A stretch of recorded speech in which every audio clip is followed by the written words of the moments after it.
right, welcome to the Fantasy Football Last Call podcast. My name is Joe Bond, founder of FantasySixPack.net.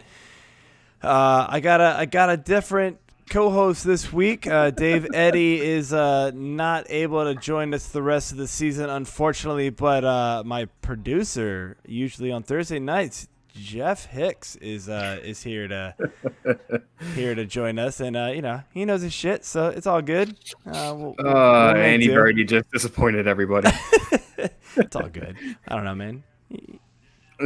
We'll be good. We'll be good, guys. So anyway, how you doing, man? I'm really not upset with a lot of the stuff I've done today. Unfortunately, I only had one league with Scott Fishbowl this year, just because of work-related stuff. So DFS, a little bit of money stuff here and there with some sports betting. So hasn't been too bad of a day so far. Yeah, I broke even at DFS. It wasn't great, but it could be a lot worse. I'll take it. I felt really good going into the day, and then bet 24, 124. So yeah, I mean you could be Dave Eddy in our little fantasy 6-pack league that we did today.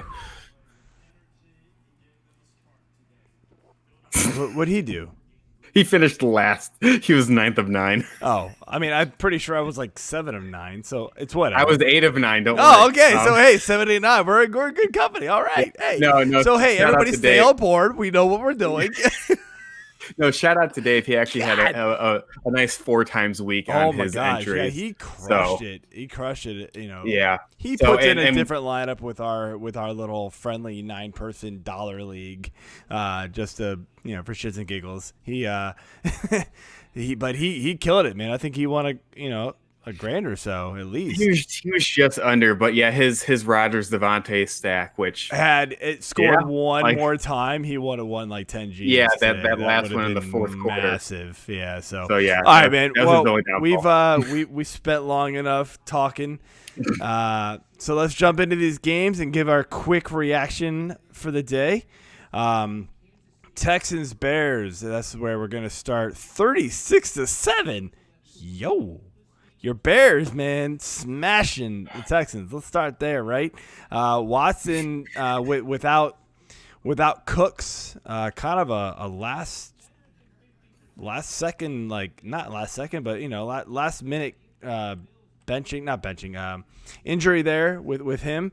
That definitely hurt their offense. David Johnson wasn't there either. He didn't do so well. 219 in the touchdown, ran a bunch of times, but whatever. Kuti didn't really pick up the slack. At least he scored. Trubisky 267 and 3 touchdowns, ran 4 times for 23. Montgomery 113 in the touch. He had like an 80-yard touchdown, man. Yep. I mean, look, the end of the line, the end of the game line looks really good, but let's be honest. If he didn't have an 80-yard run, that ain't happening. But who knows what would have happened if that didn't, but that's just unusual, right, for him. A-Rob, though, back to A-Rob, 9 for 123 and a touch. I mean, look, I hate to try to admit this, man, but are the Bears actually better with Trubisky back there? Especially A-Rob. I could have told you that, when Foles came in. I just think what happened when Trubisky was benched in the Atlanta game, was it week 3? Week 2? So week 3. They just wanted an excuse to bench him because Nick Foles was the anointed one. They brought him in. They spent draft capital to bring him in a trade. So, I mean, it just gave Mitch a reason to get better. He's still Mitch. Hasn't really changed a ton, but you saw a better game plan today. A lot more easier throws, a lot more motion out of him, out of the pocket, that was schemed that way. That's something they should have been doing for 4 years now. Mm-hmm. So that's a big reason why. And obviously you get the run game going. Montgomery, he still only had 11 carries. I don't get that. That's especially really bad. Up that big, right? Exactly. They were throwing on second, third downs way too often, even though they were up 33-7 before the last field goal. It was kind of infuriating. And if, I follow a lot more Bears people, reporters and stuff, and that's exactly what they hammered. Why? Why are we doing this at this point? So one fun stat about the Montgomery thing before we move on to something else.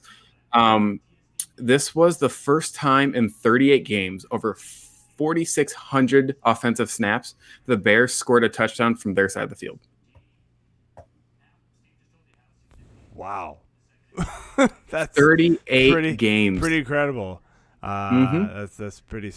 That's I did not know that. Yeah, good. Yeah, good Dan Wiederer of the Tribune has been following that since he found it like last season. So pretty incredible.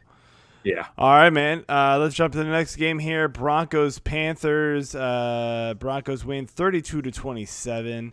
Drew Lock threw 4 touchdowns. 280 yards. Mel Gordon, 13 for 68. Lindsey got 11 carries, though, so that's not great.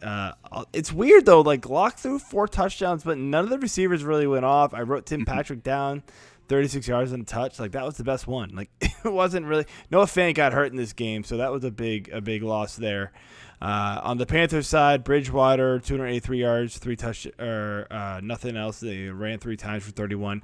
Mike Davis was okay because he got found in the end zone twice, but caught 5, but not a lot of yardage. I mean, overall the yardage was nice, but nothing great on either side. Robbie Anderson, 8 for 84, so PPR league gold there. I mean, what do we think here with the Panthers? I mean, like, they're out of it. Christian McCaffrey has been hurt all year long, and every time it seems like he wants to come back, he gets another nagging injury. Like, is it time to just end McCaffrey's season and just let this ride out and get a better pick? Like, what's your thoughts here? I don't see a reason to bring him back. Obviously, he's their guy. He's the face of the franchise. He makes everything work well. Obviously, Mike Davis, outside of like a month lull where he wasn't getting even double-digit PPR points per game, I mean, he's fit the role just fine. And at this point, like you mentioned, there's nothing left to play for. They were out DJ Moore with COVID as well too. They don't have a tight end. So what are you going to do? You're going to have 8-9-man boxes and telling Teddy Bridgewater to find a receiver? Like, you just got to play a team, too, that plays press man on the outside, right, and then you just neutralize that entire team. So do you want CMC to get battered when he comes back from one thing and then there's another nagging thing that pops up? It's tough. It stinks because he's fun to watch. And seriously, like, every time he comes in, like, he's been a monster. Like, every time he's played this year, he's been so good. So it's hard not to want to play him. He's been top 5 running back the 3 weeks he's played. Yep. So it stinks, man. It stinks. So yeah, I mean, I agree with you. I think they should just kind of shut him down, get a better pick. I mean, Mike Davis is probably gonna win some people some championships because if CMC doesn't come back, he's a running back 1 fringe, 1-2 guy. If he's going to get 5 receptions like that, I mean, all he has to do is get half a dozen targets and catch 4 of them, and that just vaults him even higher. Yeah, I mean, get 10, 12 carries every week, get 4 or 5 catches, fall in the end zone, you're good. Yeah. So anyway, he had an Alvin Kamara game this week. That's what he did. Yeah, exactly. Next game here, Cowboys Bengals. Cowboys 30-7. Yo. Guess what, guys? It wasn't because of the offense. Dalton 185 and 2 touchdowns. Cool. But Cooper caught one from revenge. I know, right? Like, yeah, nothing happened here. I knew a lot of people that were on Zeke this week, and I don't know. It didn't happen, man. 12 for 48, and then Pollard was 11 for 39. So, again, another split workload here. Kind of bad news, guys. Not much to right home for the receiving game. Like I said, 4 for 51 and 1 for Cooper. Amari, just not much else there. The Bengals, Brandon Allen, 217 and 1 touchdown. Gio, I'll pass. AJ Green, 6 for 62 and 1. So that's a solid game. I don't know, man. Like, the only thing I had for this one to talk about is, what do we think about the Zeke and Pollard splitting work thing? Like, Zeke's been struggling. The whole team's kind of, the season's lost at this point for the despite the crappy NFC East, right? The Cowboys would need the Giants and the Washington football team to lose multiple games in a row for them to get back into it at this point.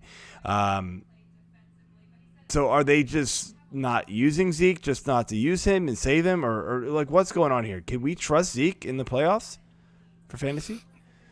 I mean, I ranked him this week closer to RB2 than like a legitimate locked in RB1, just because of the matchup. You got to figure if this ain't it, it ain't it.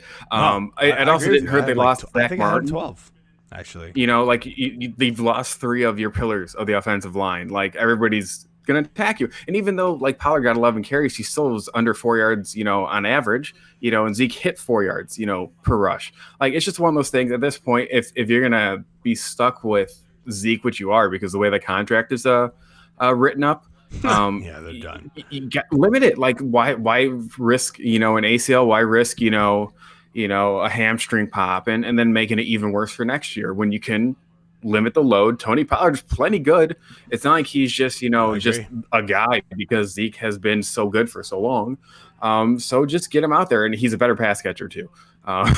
Zeke's had his issues. So why not, lighten the load, let him try to be efficient with what he has, and let Pollard do his thing too. Yeah, I mean, Zeke was good at pass catching for a while, but yeah, it doesn't seem to be the case anymore. So, moving on here, we got the Chiefs and the Dolphins. This was a very close game. Chiefs were, a lot of points. I kind of caught it. I was on a pod earlier in the week.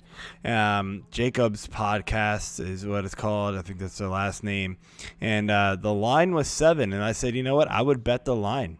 And was right by a point, so I'll take it. Chiefs 33, Dolphins 27.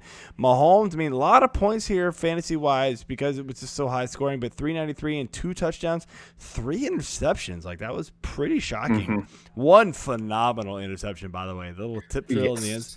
Oh, my goodness. It was so good.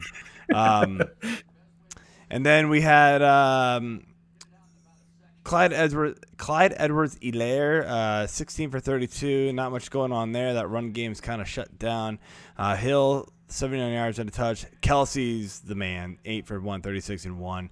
On the other side of the ball, Tua, 316, 2 touchdowns, 1 interception. Washington, not much going on there in the run game with all the injuries there. He was thrust into action. And then Gesicki, man, 5 for 65 and 2 touchdowns. But he went out with a shoulder injury late. It looked kind of bad, man. Like, I don't know what to think about him going forward. We'll have to watch out for that. So, I mean, any thoughts about Mahomes struggling today against good defenses that are going to be able to shut down the pass? I mean, them going forward into the real NFL playoffs. I mean, I don't think anybody's worried about them in like their fantasy playoffs, but I mean, what do we think about them going into like the NFL playoffs and they have no run game, it seems like. They're kind of like the Steelers. It's weird. It's funny. Like people were very excited when Damian Williams decided to opt out. There's a reason why they really wanted Damian Williams back this year, and I think you're kind of seeing it. It's one of those things where they probably would have preferred to give Edwards-Helaire more like 8 touches the first little bit. Let him earn those extra touches away from Williams and such, and then just kind of go from there. And just automatically getting, 12, 15, 20 touches, that's a lot for a guy to work with an end-of-year offense. Like, that's not a simple offense, and he's working with arguably 3 of the best players of their positions in the game. Like, that's bananas to ask a rookie to do all that extra work. So it made it to one of those things where first-year jitters come back next year. Darrell Henderson, he's not the guy, with the Rams right now, but he definitely looks extremely more explosive than he did last year in any of his touches.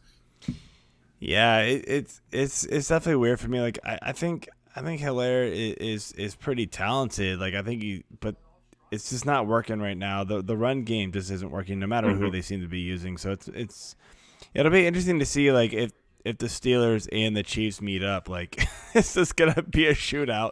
It's gonna be great. I'm totally down for that. Especially like I was actually really surprised to see Gesicki go off. One place, I think I mentioned this on the Thursday pod. One position that the Chiefs are really good at minimizing production from is essentially the slot receiver, and that's where Gesicki gets a lot of his work. And he just grown manned everybody that was in his way today. He was a monster, dude. Yeah, he was excellent. Yeah, I told you, man, athleticism in that position can just overrule a lot of things. So moving on here, Cardinals-Giants. Cardinals win 26-7, kind of the blowout a lot of people expected. Murray, 244-1, Drake, 80 and a touchdown. Edmonds only saw 7 carries, but saw 4 receptions, so still plenty of work. But we're seeing a shift back to Drake, so that's something we'll talk about. Hopkins, 9 for 136, no touchdown, but you're happy with that line, especially PPR leagues. Daniel Jones did not look good with that hamstring, 11 for 21. They definitely just went, we're just going to blitz you. Have fun. You can't run away from us, and we know it. And they were right. Gallman, 12 for 57. I had him ranked way too high, unfortunately, it feels like. But, I mean, against that Cardinals offense, defense, I kind of thought he could do something, but I didn't take into the, into account the Daniel Jones not being able to do anything effect, which would hurt me. But let's get back to this Drake thing, right? So we're seeing this shift back toward Drake. Is it? And I've asked David this a few times. Are we seeing the shift back to Drake a little more and his value going up because teams are taking away Murray's running game, or is it that the Cardinals aren't using him in the run game as much because of his shoulder? Or does it not matter? Like, it's just happening regardless. I think at this point, this is the healthiest Drake's going to be. I mean, asking running back to have, health everywhere, especially the hip and all that stuff as well, too. Like, it's just tough. Like, it's week 14 of the NFL season. Everybody's hurt. Well, I'm talking about Murray. So Murray and his shoulder. I know, but the fact that Drake is still going out there and getting 23 touches, it's great. It's one of those things, I think, for Murray, who still has some passing game issues. Yeah. I think that, obviously, the shoulder, he's not the same quarterback. I mean, if we're just going to be, simple, analysis type of stuff here, it just ain't there right now. And he finally found Hopkins again today, although his route tree was definitely a lot more expansive as opposed to his previous 2 weeks, where it's pretty much all just out routes to the sideline. Like, he had 2 plays, I think he had 2 routes run where they actually went over the middle of the field the previous 2 weeks. So it's one of those things that Cliff Kingsbury did a better job scheming. He took advantage of the run game, which the Giants have been doing a very good job the last couple of weeks of stopping opponents. So he just said, "Hey, I'm gonna batter you guys down. I'll let Murray be choosy about who he finds and how it works from there." And that's how they won the game. Well, and Daniel Jones being a complete disaster when he just shouldn't have played it. It killed the entire offense today for the Giants. Yeah. I've always kind of said I think it's a little bit of both. I think it's defense has taken away the running game because they knew how valuable Murray's legs were, and then once they did that, Drake was going to be the main runner, and so that's the way they went with it. Last game here on the early slate: Vikings-Bucks. Vikings lose 14-26. Kirk Cousins, 225 and a touchdown, ran for 41 yards. Dalvin Cook had a Dalvin Cook day, 102 and a touch. The receivers, not much here. Thielen, 3 for 39. Jefferson, 4 for 39 as well. So not great. Brady, I mean, nothing sexy on the offensive side for the Bucs either. I believe they had a defensive touchdown. Yes, 196 and 2 touchdowns for Brady. Rojo went for 80 and a touch, and then Antonio Brown was the best receiver, 5 for 49. So nothing great, right? You were expecting much bigger things out of that receiving core, or at least you were hoping. Didn't work out here. What do we think about Rojo going forward now that Fournette with a healthy scratch today? Arians came out and said earlier on this week that he wanted to give Rojo 20 touches, and and he was close. 18. And everybody went, yeah, okay, we'll believe you when we see it. Well, hey, we saw it, right? So what's gonna be the deal here with Rojo going forward? Do we believe that Fournette's gonna be a healthy scratch the rest of the season? Or what's the deal? It'd be nice because at least what Arians did, he activated Keyshawn Vaughn, so you had a running back that if you wanted a strict passing down guy, you had him. You still had veteran presence, because that's still a thing with LaShawn McCoy. So it's not like that they were void of extra talent or anything. They had a little bit of versatility because also McCoy could catch the ball too if they needed to in a pinch. It's just one of those things that.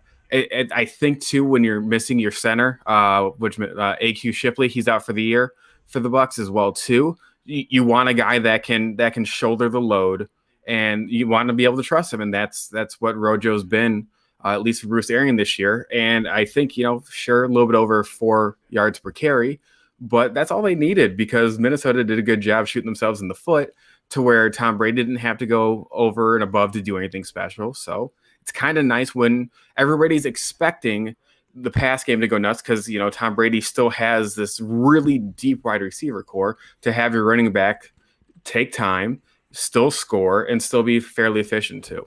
Yeah, I will say this. Like, one thing to think about with this, like the kind of disappointing receiver line, right, is that Mike Evans was coming in with like a hamstring injury that popped up midweek, and then Godwin came in with he got the nails taken or the pin taken out of his finger. So like these guys weren't 100%.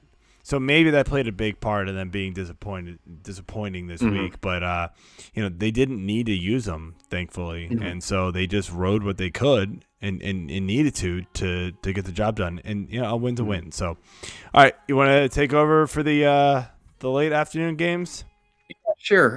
We got to touch on. There's still one early game that I think matters the most. It's Jaguars Titans. Titans won 31-10.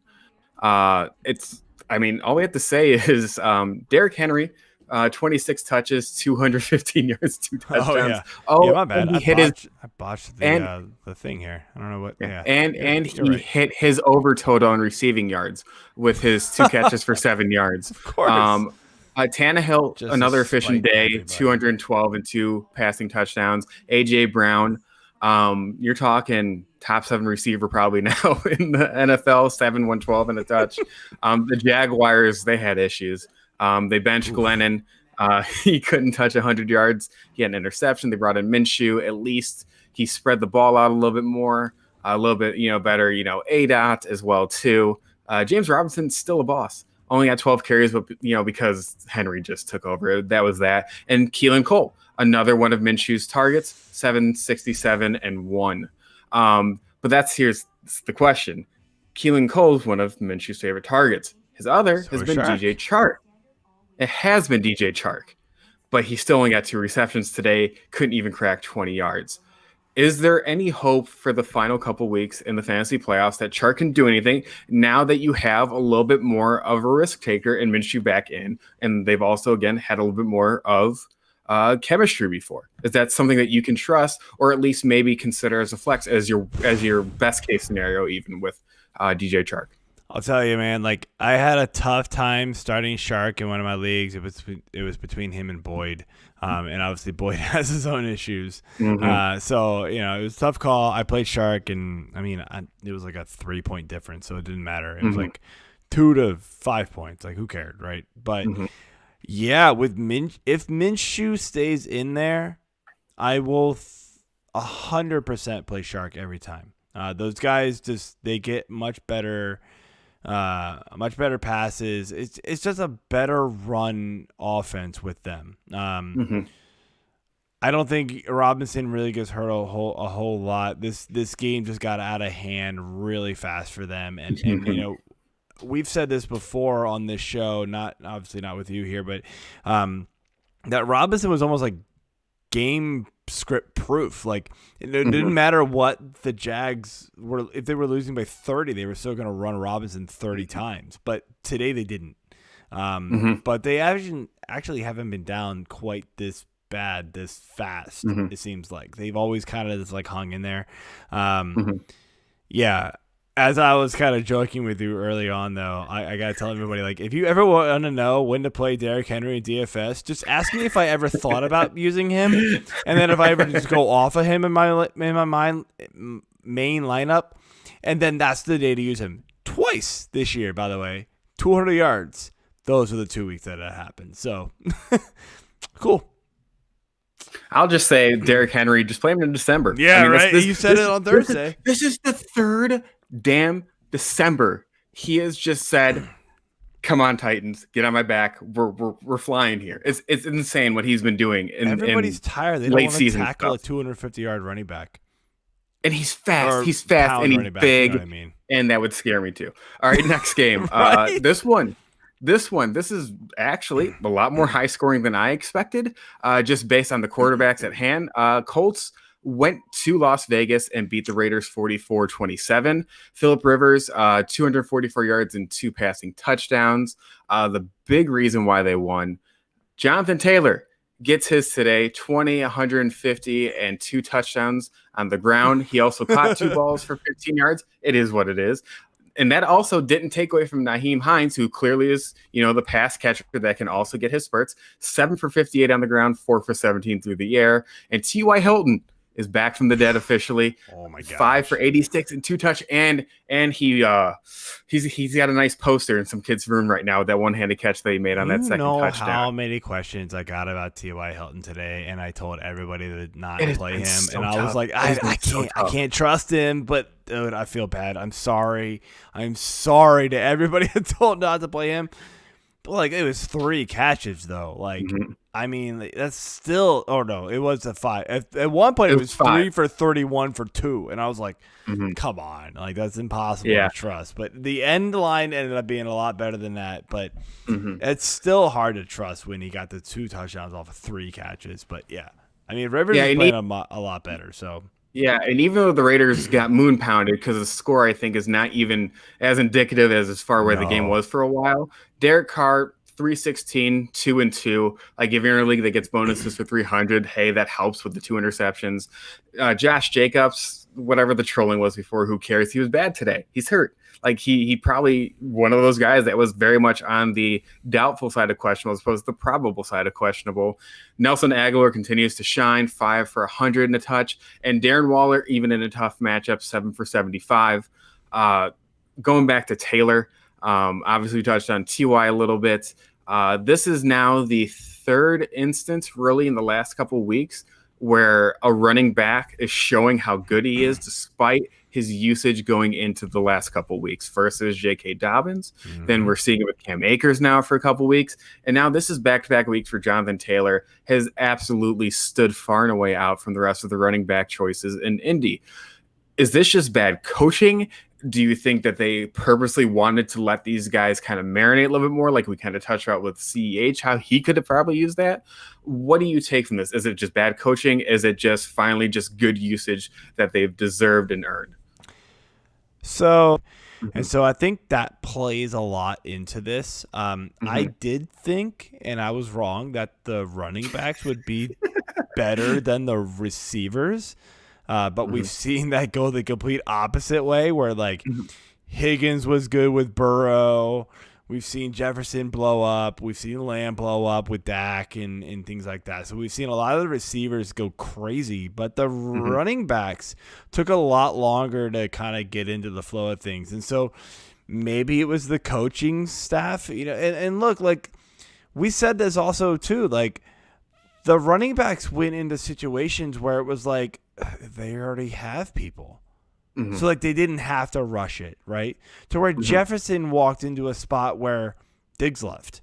So it was like, okay, like, unless you trust Chad Beebe, like, no thanks. Like, no, like, Jefferson was going to get a chance pretty quickly.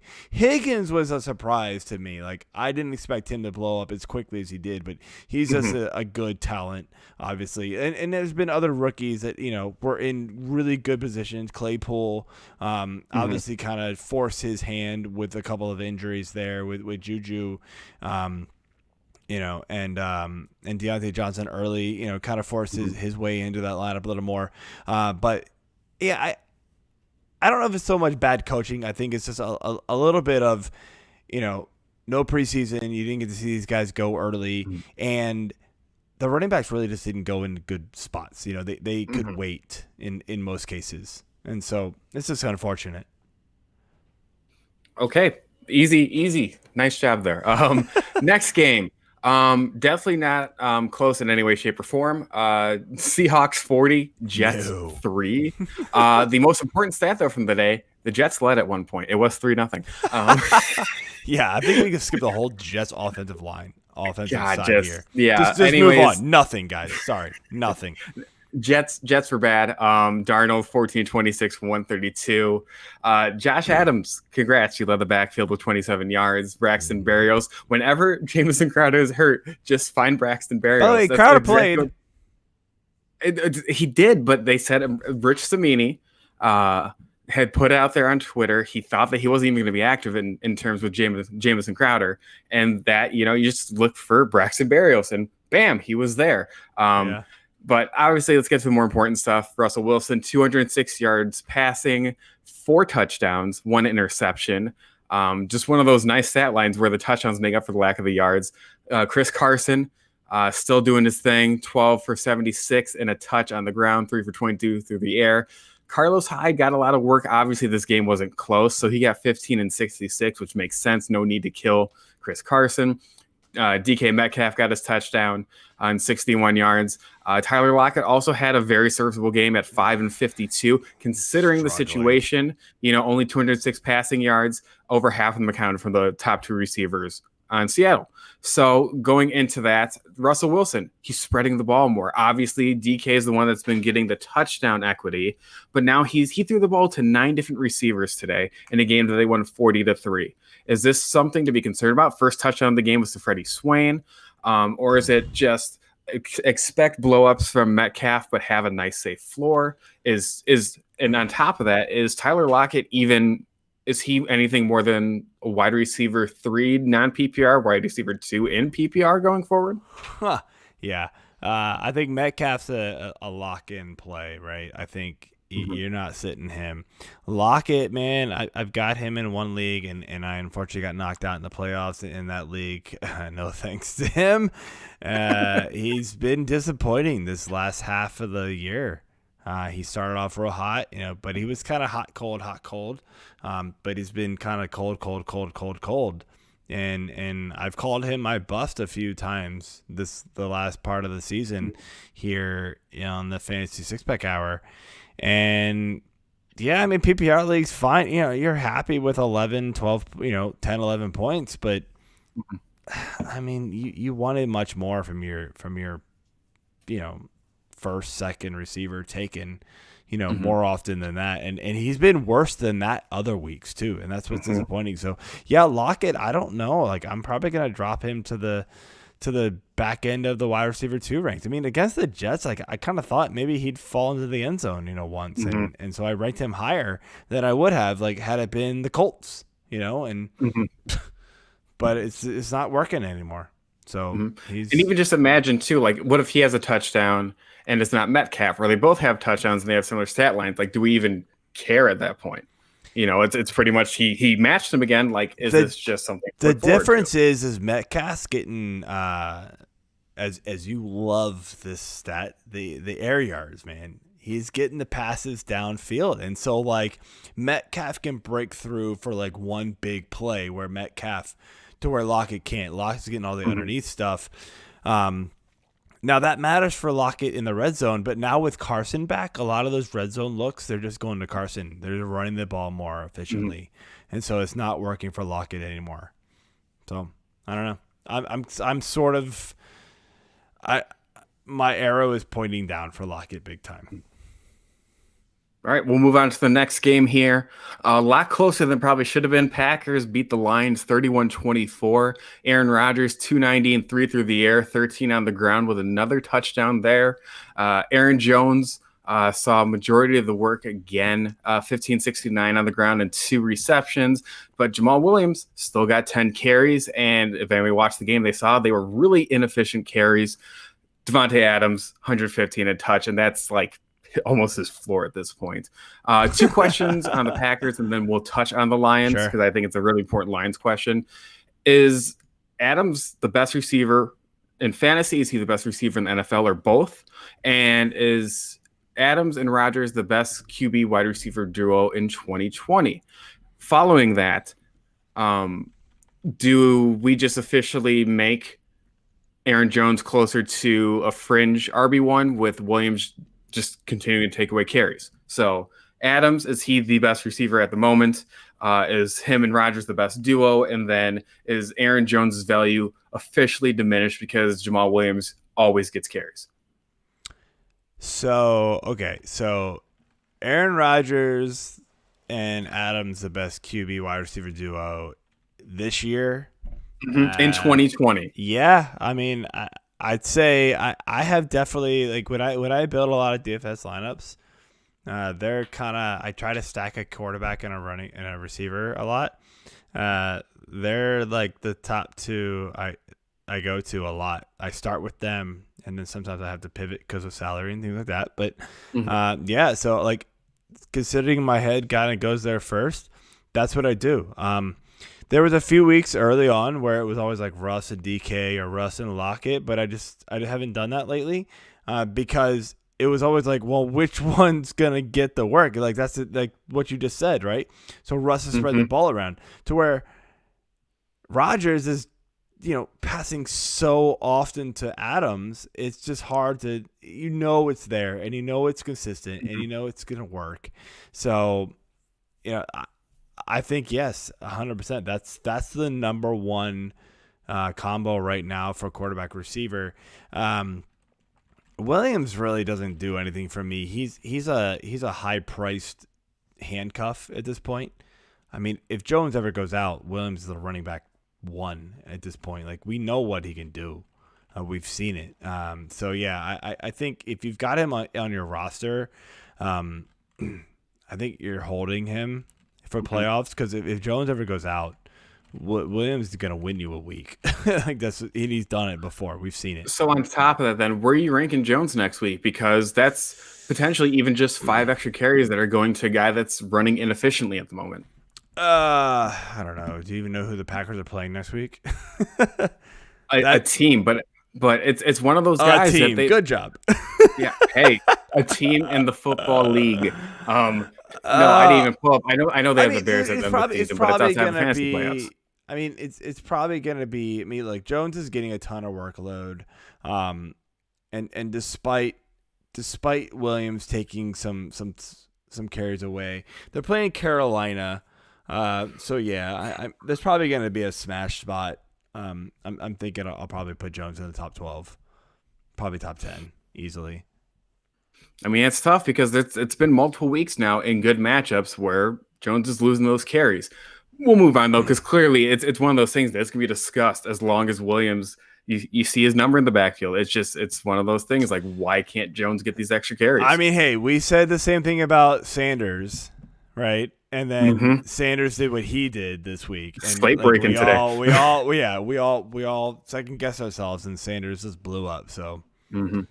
All right, real quick on the Lions, Stafford, 244 on the touch before leaving, because, boy, was he getting hit today. DeAndre Swift was active, 724 and a touchdown, the 1 yard line. Danny Amendola led the team with 66 yards receiving, with Marvin Jones right behind him at 48. But the question is, why did they activate DeAndre Swift knowing full well that he wasn't all there? He got, 11 total touches, but he barely got to 50 yards. And you're talking his day is trash if he doesn't fall into the end zone from the 1 yard line. I honestly don't know. Like, I was kind of wondering early on, like, if they were gonna do it, and then obviously they did. But I was of the mindset that they shouldn't activate him if they weren't gonna give him a full workload. And I was like, well, okay, if they were gonna activate him, fine. I'll rank him that way. So I ranked him inside the top 20, I think. But yeah, I mean, it kind of backfired. Thankfully, like you said, he fell into the end zone. So I don't know, man. I'll never understand NFL coaches sometimes. Like we can second guess NFL coaches for hours. So just move on. All right. Next game. Very close game between two teams that like to shoot themselves in the foot. Chargers topped the Falcons 2017. Matt Ryan doing Matt Ryan things on the road. Who did it best or who did it worst? Man, there's multiple times in that game where both teams were just like, what are you guys doing? He got a touch and 3 interceptions against a defense that has no business getting interceptions for the most part. Ito Smith, again, usurped Todd Gurley again this week with 11 for 42 and a reception. Calvin Ridley continues to be great despite the fact that he's an easy target for defenses. Another 124 yards and a touchdown. And Russell Gage, when Julio's out, he's a really nice spot starter, 5 for 82. On the opposite side, Justin Herbert, efficient, 243, 2 touchdowns and a pick. Only problem is it took 36 completions to even get to 243 yards. Austin Eckler balled out today, 15 for 79 on the ground, 9 for 67 through the air.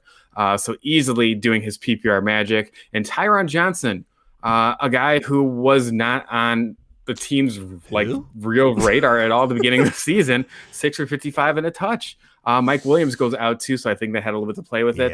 He had a back, and then Keenan Allen, another 9 catches, another touchdown. I have a back. That's cool. Man, I'm just like, I have a coach will say, well, he has an ankle, he has a knee. Great. So do I. I actually have 2 of them. Why does he have 1? I just make fun of that because I always see those injury reports come out like he's out with a back. Like, no kidding. I have a back too. Like, okay. So the question here for the Falcons is Matt Ryan. Is this it? Is this officially his downward trajectory? And then to go with that downward trajectory, how is Todd Gurley still getting carries? It's really that simple. How is he getting carries? It is funny, man. Like, yeah, dude. Matt Ryan is a guy who I've been off and on for multiple years, and it seems like every time I was off, he had his blow-up years. Every time I was on, he had down years. And now it's finally down on him again this year, and thankfully I'm right. I don't know, man. Like, it's weird because, and we've talked about this on both shows, right? This one and Six Pack Hour, where, like, is it just because whenever Julio is out, that offense can't adjust, and the defenses can just go strictly to Ridley, and the other receivers don't matter, and obviously Gurley is a shell of himself, and so we don't care about him anymore. But when Julio is in there, it just opens up that entire offense. We've seen it multiple times this year, and yeah, I mean Ridley's gonna have his games. He's gonna be good because he is a good receiver. So fine, he's still safe to use even when Julio's not there. But the rest of that offense is not. It appears. Mm-hmm. So I am totally off of Ryan at this point, unless somehow Ridley finds the Jerry Rice juice and can stay healthy and phenomenal for like 6 more years. But I'm not betting on that right now. So, I'm off of that. All right, and then one thing, if you didn't watch Thursday, I touched on it. When Julio and Calvin Ridley play 35% of the snaps together, Matt Ryan averages 23 fantasy points per game. That's all you need to know. It's just that simple. Bingo. Sorry, moving on. And they didn't today, so guess what happened? Yeah. And if you're still in survivor pools and you picked New Orleans, buddy, tough luck there. Eagles take out New Orleans 24-21. Taysom Hill had his best passing game as a start of the season for reasons clearly that the game script depended on it. He went for 291, 2 touchdowns, 1 interception. He only had 33 yards rushing. That's not what you would expect out of him the way his role is. Alvin Kamara gets back on the board in a nice way, 11 for 50 and a touchdown, 7 receptions for 44 yards.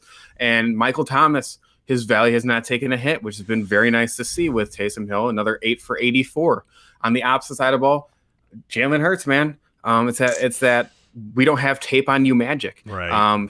He doesn't throw for a ton, 167 and 1 through the air, but it's the 18 runs for 106 yards. Yeah. I mean, it's a nice little bonus there, especially if you're playing on DraftKings. Besides that, Miles Sanders balled out, the two of them combining for 121 rushing yards. So Sanders 115 and 2 on the ground, another 4 and 21 through the air. And then Jalen Reagor and Dallas Goedert were the two most profitable guys receiving, whatever.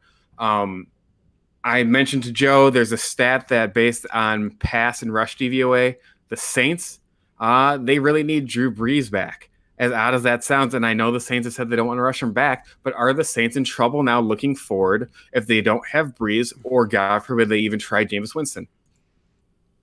Yeah, I mean, I've said this all along. Like, yeah, they're still winning games. Of course, they didn't today, which is, shocking. But they're still winning games. They're still an efficient offense. Their defense has been amazing. But they had a couple of turnovers today, which hurt them.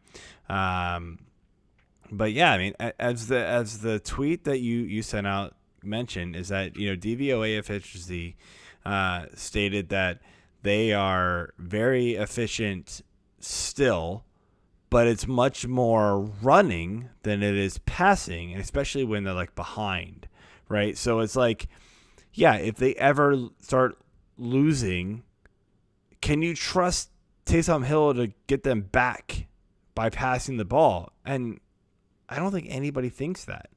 So yeah, we all love it for fantasy wise. Like Kamara's still getting his, Thomas is still getting his. So fantasy players are like, what's the problem?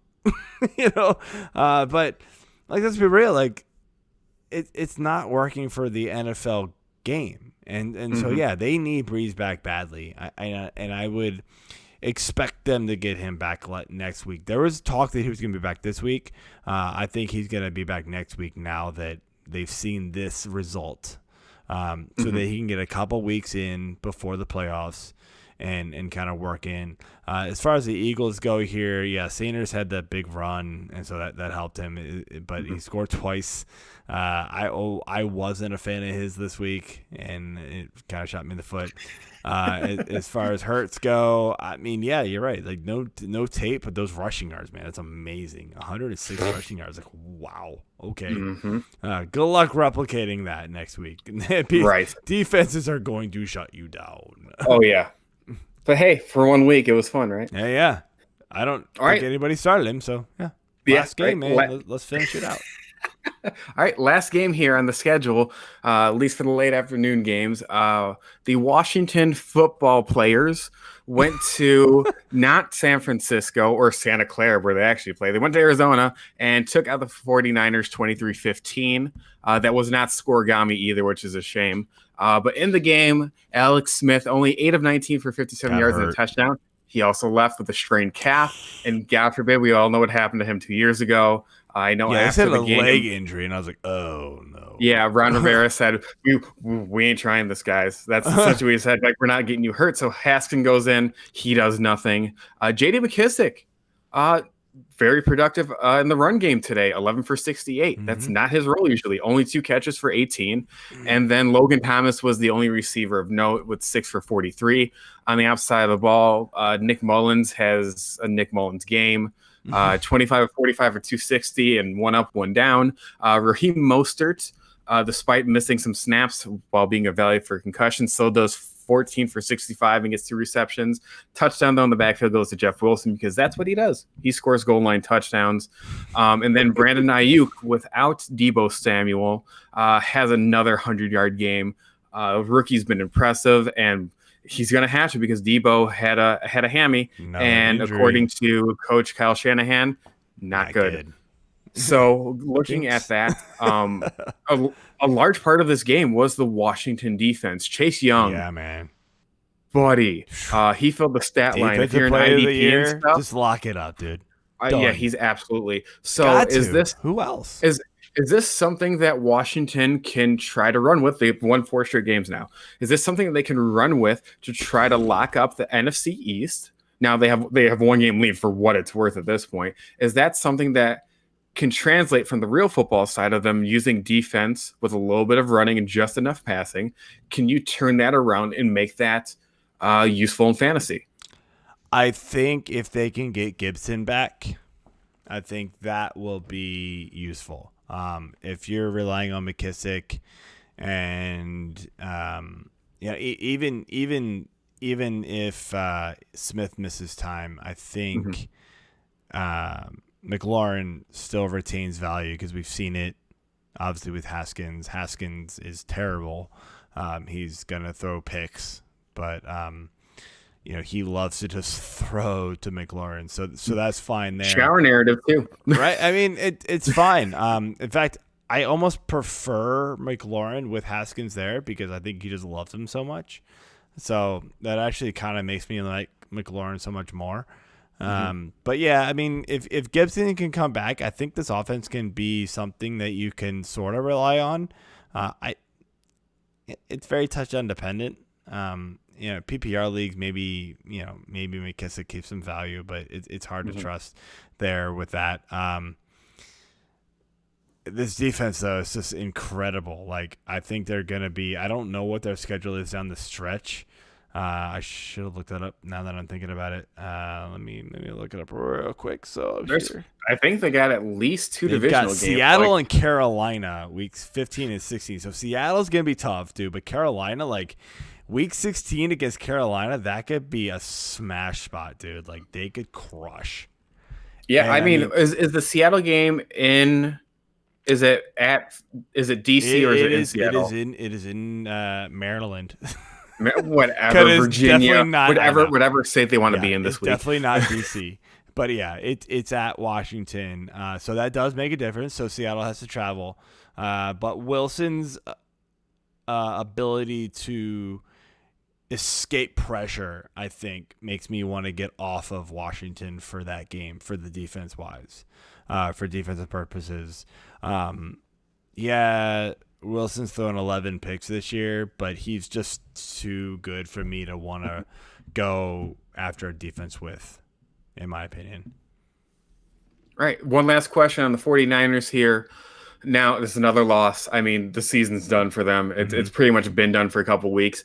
Do you have any hope for people that are holding on to George Kittle in IR spots or just holding a roster out? Do you have any hope that Kittle even comes back at this point to potentially even be a championship week play? Is it worth it now at this point to even hold on to him? In IR spots, yeah, why not? I've got him in my family league. That I just knocked out my wife in. Poor choice of wording again, as everybody has told me on Twitter multiple times. But I defeated my wife in the semifinal or in the quarterfinals, and I'm moving on. And so if I do make the finals in week 16, hopefully Kittle comes back, and that's going to be a monster play, dude. Okay, well, fine then. Just a follow up. If you don't have an IR spot. Yes or no? One word. Are you keeping Kittle? Yes or no? Most times, no. Fair. It's tough, and I mean, your facial it depends on your lineup. Watching, it depends on your lineup. It's very clear. It's very clear. That's a tough play because that's a really damn good play. It depends on your lineup. Like if you need depth, you can't hold on Kittle. You can't hold on to hurt players. But if you can stash him, do it. 100% do it. So it depends. All right. We're at commercial break on the Sunday night game. It appears as if Eric Ebron just lumbered his way, actually a little heel touch in the end zone to get a touchdown to try to bring this game into a 2-score game. It was 23-7 before the touchdown. I think it's 23-13 pending review on the extra point, unless they go for 2. So any final thoughts, Joe? No, man. I hope everybody won this week, and if you need some help tonight and Monday night, good luck to you, and hit us up on Twitter. That's all I got. So we'll close it out there. Peace. All right.